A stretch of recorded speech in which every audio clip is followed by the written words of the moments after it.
Bismillah, assalamualaikum. Menanggapi komen dari Mas Abi Rahmat, ini dia sudah saya bacakan ya bang. Mohon maaf kalau ada salah-salah. Makasih ya bang, udah nulisin cerita buat Fakta Sejarah. Buat teman-teman yang pengen kayak Bang Abi Rahmat, bisa WA saya ya. WA-nya sudah saya sempatkan di kolom deskripsi. Ini dia selengkapnya, Teror Pocong Menantu, ditulis oleh Mas Rahmat Garut atau Abi Rahmat. Mari kita mulai.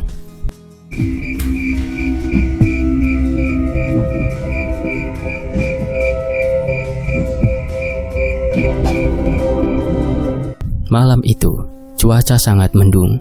Dia duduk di kursi depan rumah sambil merokok. Pandangannya kosong, melihat ke depan, entah apa yang ada dalam pikirannya. Malam itu Dian merasa rindu terhadap anak dan istrinya yang ada di rumah mertuanya. Dari sela matanya menetes air mata, mengingat keluarganya. Tapi sekilas dia juga sangat merasa sakit hati dengan perlakuan mertua yang selalu menghinanya. Dian adalah sosok suami yang tidak bisa membagikan keluarga. Ya, itu pendapat mertuanya yang sangat keji. Bu Muslihat namanya. Padahal Dian selalu berusaha semampunya menafkahi anak dan istrinya. Apapun Dian lakukan supaya keluarganya bisa makan. Sebenarnya, istri Dian, Jubaidah, tidak rela kalau suaminya diusir oleh ibunya. Istrinya merasa iba dan kasihan terhadap suaminya, Dian. Tapi dia tidak bisa berbuat apa-apa dengan sifat dan keangkuhan ibunya itu. Jubaidah dan Dian dikaruniai anak Rangga yang saat itu baru berusia 2 tahun lebih. Tidak ada yang bisa dilakukan Jubaidah selain menangis di dalam kamar sambil memeluk anaknya sembari meratapi kesedihan. Di tempat lain, Dian pun beranjak masuk ke dalam rumah orang tuanya. Dia merebahkan tubuhnya di sofa ruang tamu, tapi matanya tetap susah terpejam karena teringat anak dan istri. Entah bagaimana nasib mereka 5 hari ditinggalkan pergi.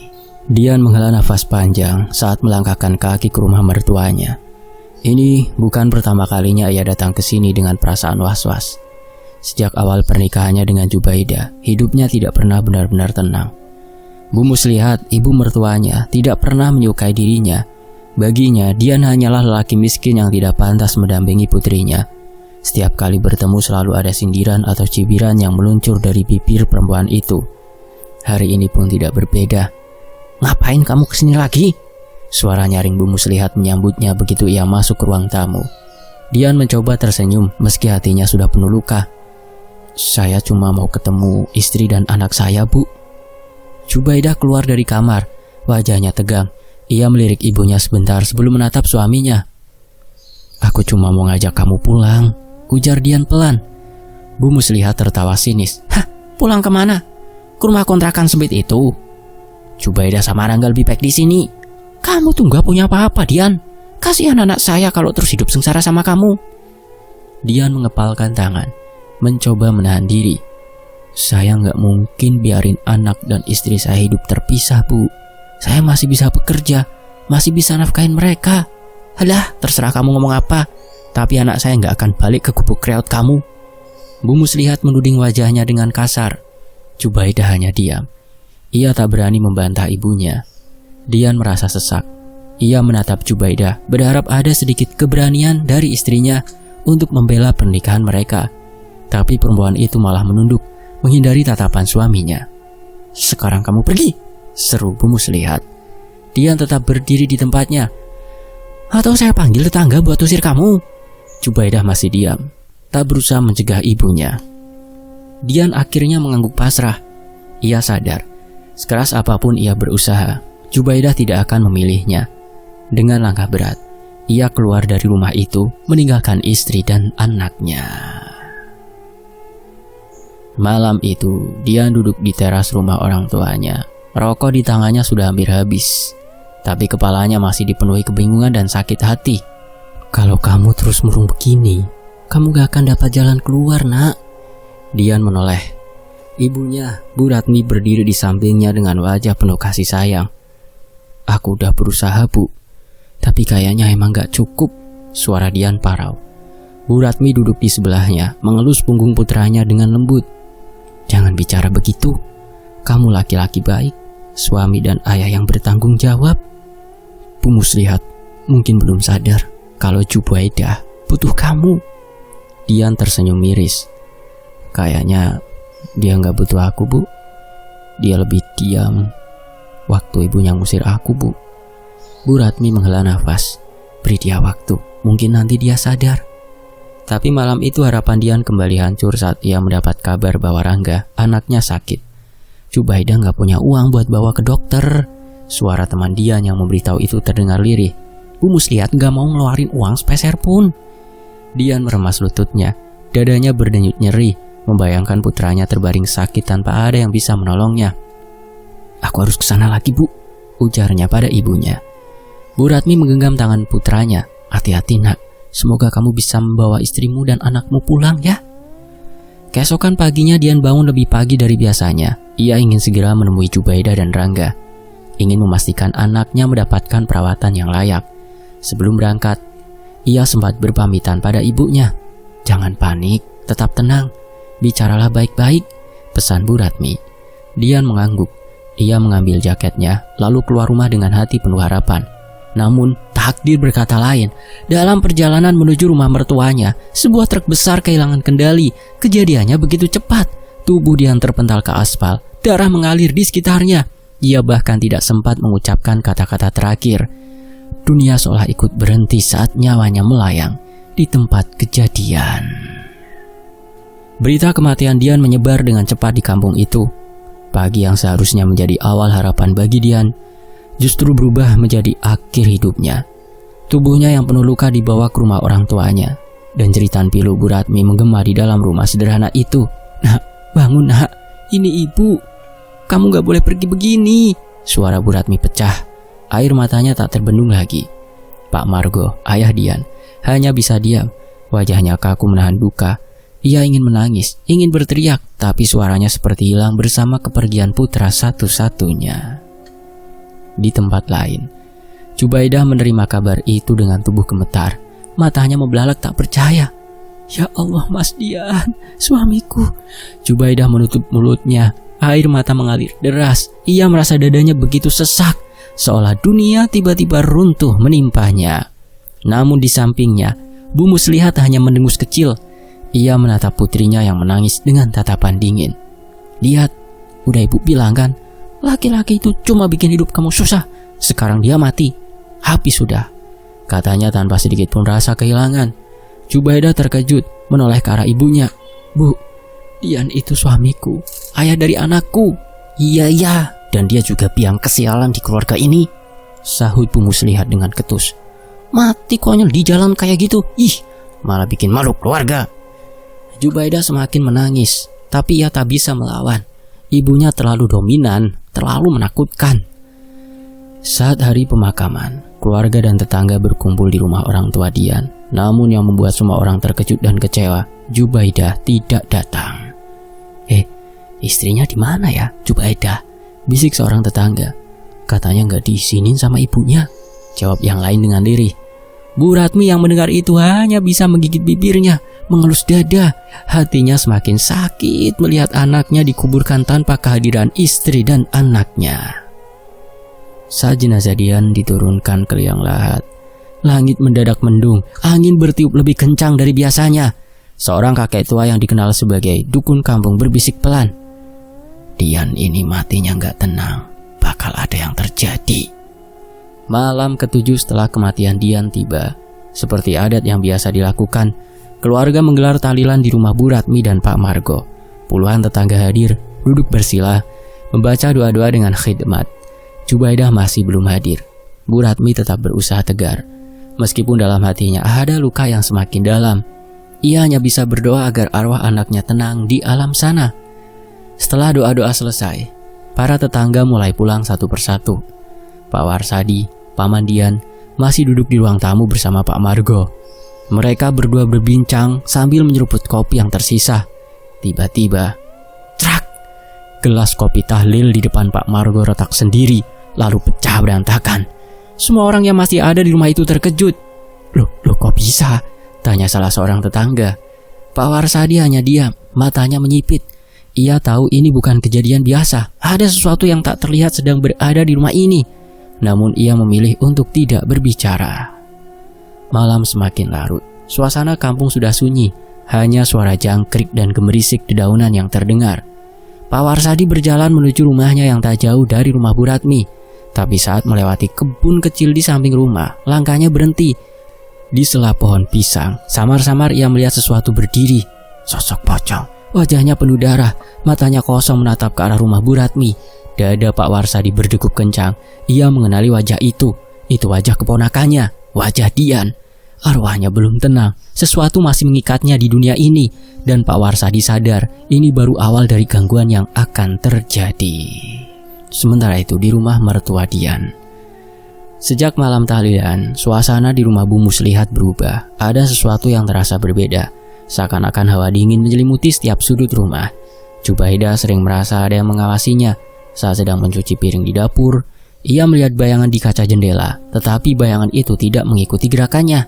Di malam hari, suara tangisan terdengar dari halaman rumah. Tangisan lirih, menyayat hati, seolah seseorang sedang meratapi sesuatu. "Bu, dengar nggak Bu?" tanya Jubaidah saat mereka makan malam.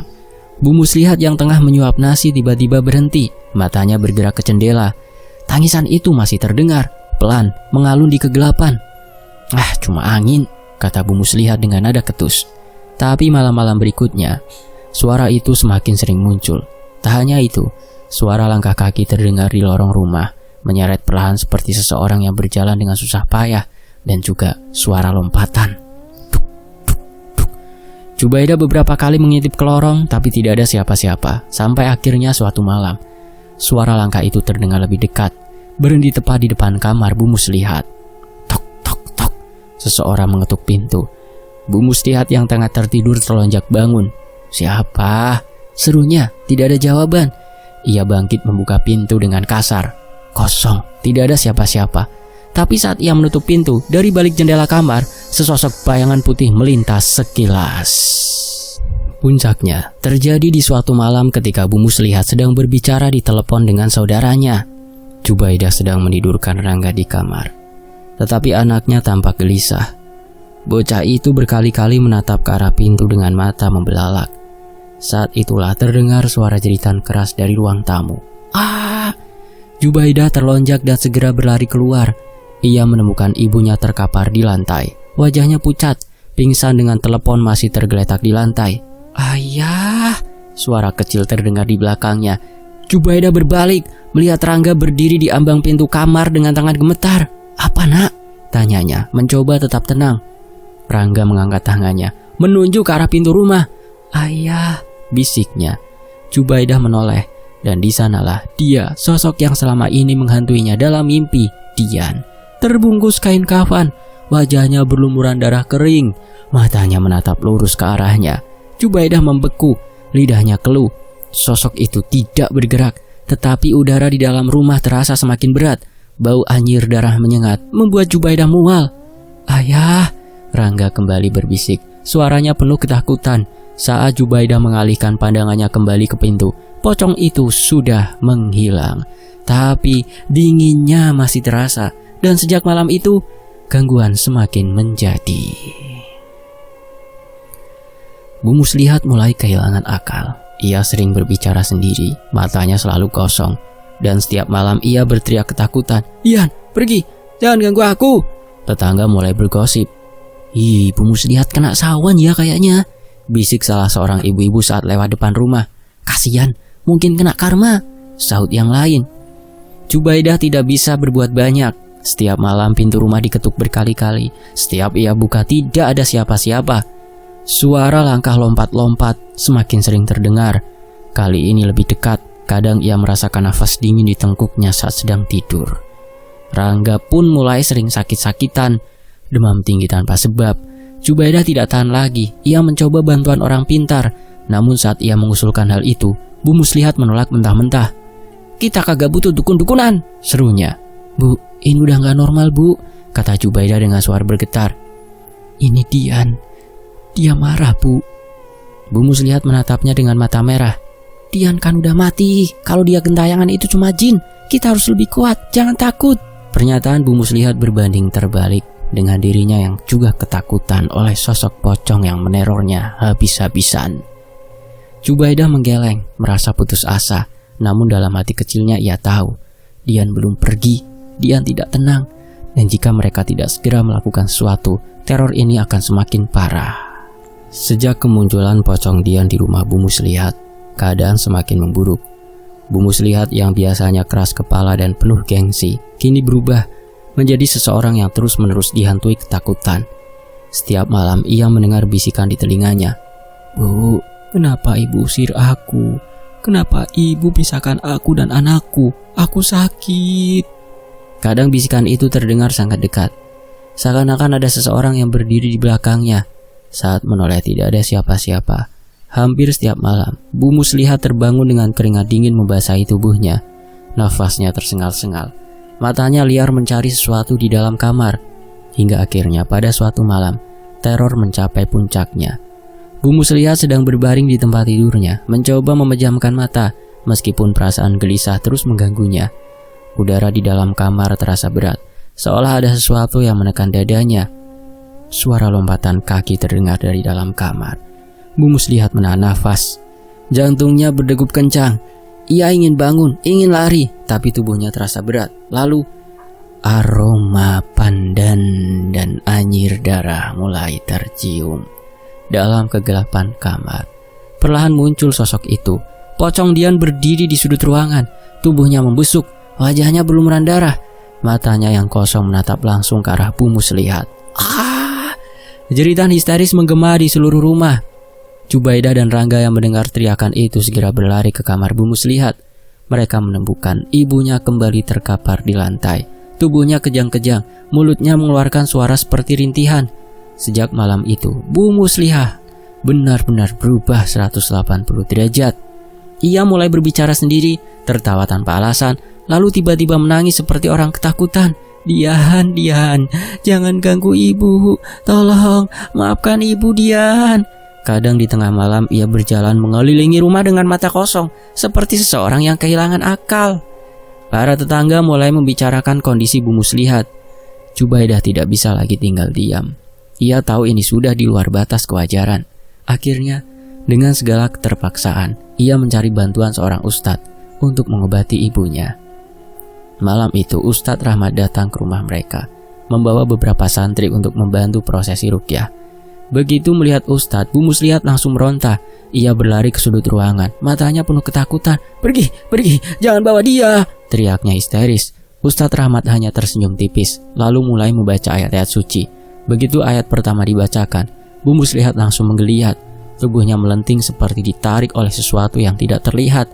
Matanya melotot dengan urat-urat merah menyembul.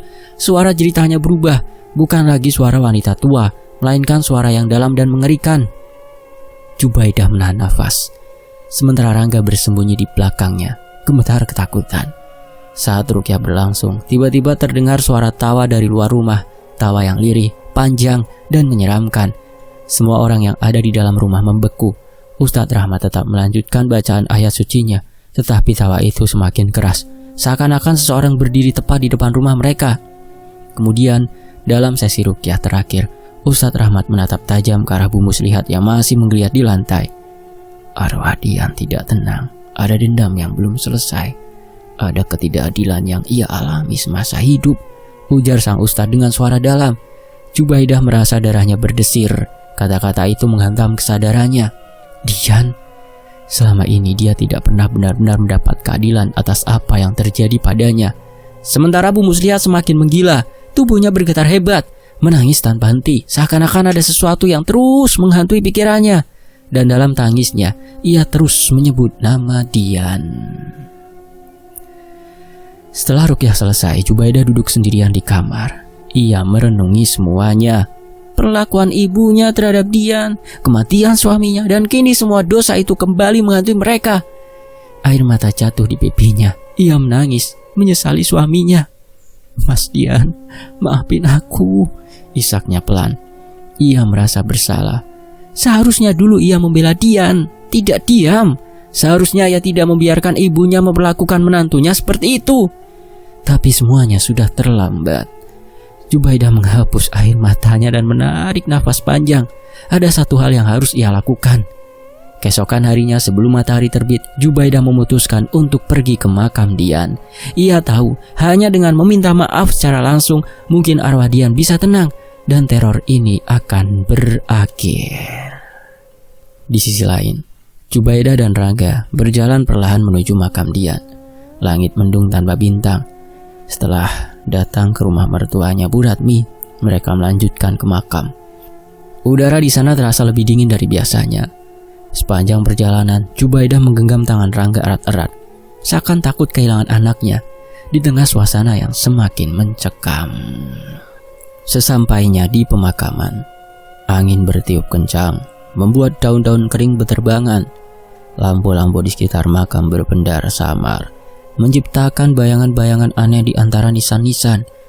Jubaidah berlutut di depan pusara Dian. Tangisnya pecah. "Mas Dian, aku mohon maaf, aku tahu aku salah. Aku terlalu takut untuk membelamu saat kau masih hidup. Aku pengecut, Mas.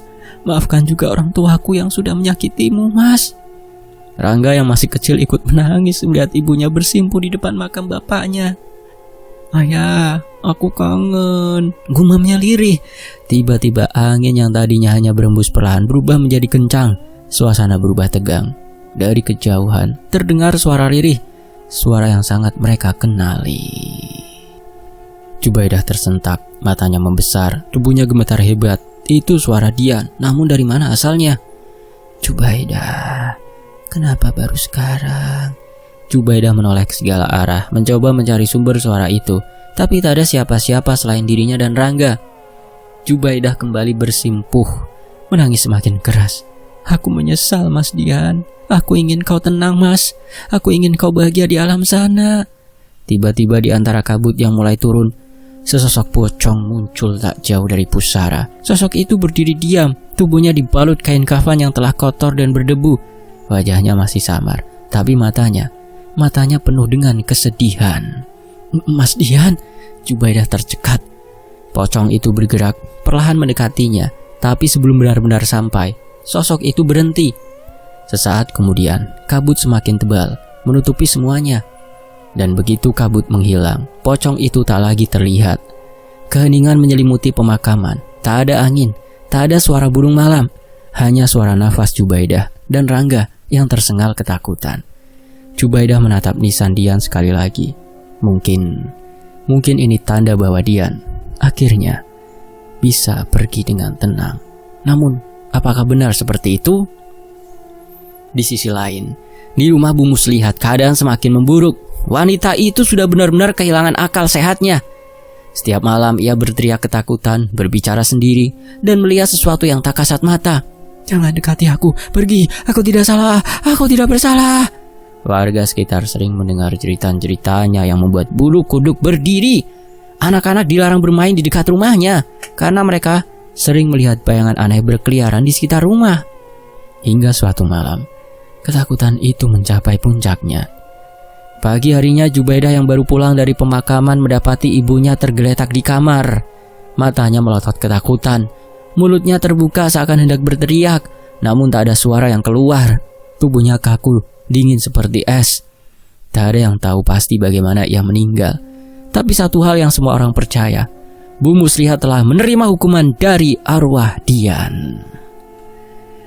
Setelah pemakaman ibunya, Jubaidah memutuskan untuk pergi dari rumah itu. Terlalu banyak kenangan kelam yang menghantui. Ia membawa Rangga ke rumah orang tua Dian.